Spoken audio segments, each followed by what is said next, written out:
আপনি জানেন কি শীতকালে একটি গরুর ঘর গরম রাখার কি কি উপায় আছে? যদি না জেনে থাকেন তাহলে এই ভিডিওটি দেখুন।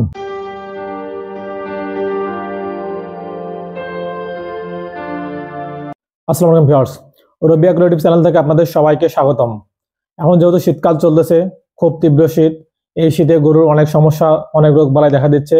এই শীতের হাত থেকে রক্ষা করার জন্য গরুকে অবশ্যই বিভিন্ন পদ্ধতি অবলম্বন করতে হয় আপনার খামারটিকে সুরক্ষা করার জন্য শীতের হাত থেকে।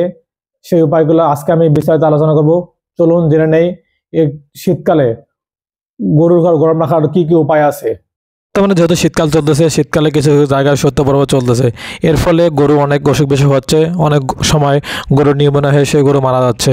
এই জন্য আপনাকে শীতকালে কিছু নিয়ম আছে গরুর ঘর গরম রাখার, সেই নিয়মগুলো আপনাকে মেনে চলতে হবে। প্রথম কথা হচ্ছে গরুর শরীরে যেন বেশি ঠান্ডা না লাগে সেদিকে খেয়াল রাখতে হবে। গবাদি পশুর শরীর পরিষ্কার ও পরিচ্ছন্ন রাখুন, শরীর শুষ্ক শুকনো রাখতে হবে সবসময়। গরু ছাগলকে যদি বেশি শীত দেখা যায়, গায়ে চট দ্বারা বা মোটা কাপড় দ্বারা বা পুরানো কম্বল দ্বারা আবৃত করে নিতে হবে, যেন কোনো রকমের ঠান্ডা না লাগে। আর অবশ্যই এই শীতকাল আসার সাথে সাথে গরু ও ছাগলের ঘরের মধ্যে বাতাস প্রতিরোধের জন্য চারিদিক দিয়ে অবশ্যই চট বা পলিথিন দিয়ে ঘিরে দিতে হবে। আর দেখতে আপনাকে খুঁজে বের করতে হবে আপনার ঘরের ভিতরে কোথায় কোথায় ভেন্টিলেশন আছে, সেই ভেন্টিলেশনগুলো অন্ততপক্ষে বন্ধ করে দিতে হবে, যেন সেই ভেন্টিলেশন দিয়ে কুয়াশা আপনার ঘরের ভিতরে প্রবেশ করতে না পারে। আর অবশ্যই খেয়াল রাখতে হবে কুয়াশায় যেন আপনার গবাদি প্রাণীটি ভিজে না যায়, সেদিকে অবশ্যই খেয়াল রাখতে হবে। আর এই শীতকালের শুরুতেই আপনার গরুকে যত রকমের ভ্যাকসিন আছে সব ভ্যাকসিন দিতে হবে, তাহলে আপনার গরুর রোগবালাই একটু কম হবে।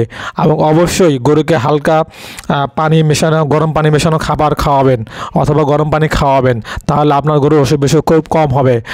আর গরুর ঘর গরম রাখার জন্য আরেকটি পদ্ধতি আছে, অবশ্যই আপনার গরুর ঘরে লাল বাল্ব জ্বালাই দিতে হবে।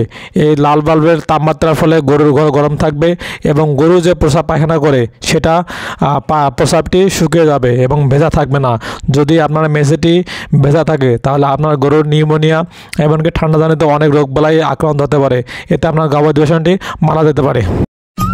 আজ এ পর্যন্ত, আপনারা ভালো থাকেন, সুস্থ থাকেন, আল্লাহ হাফেজ।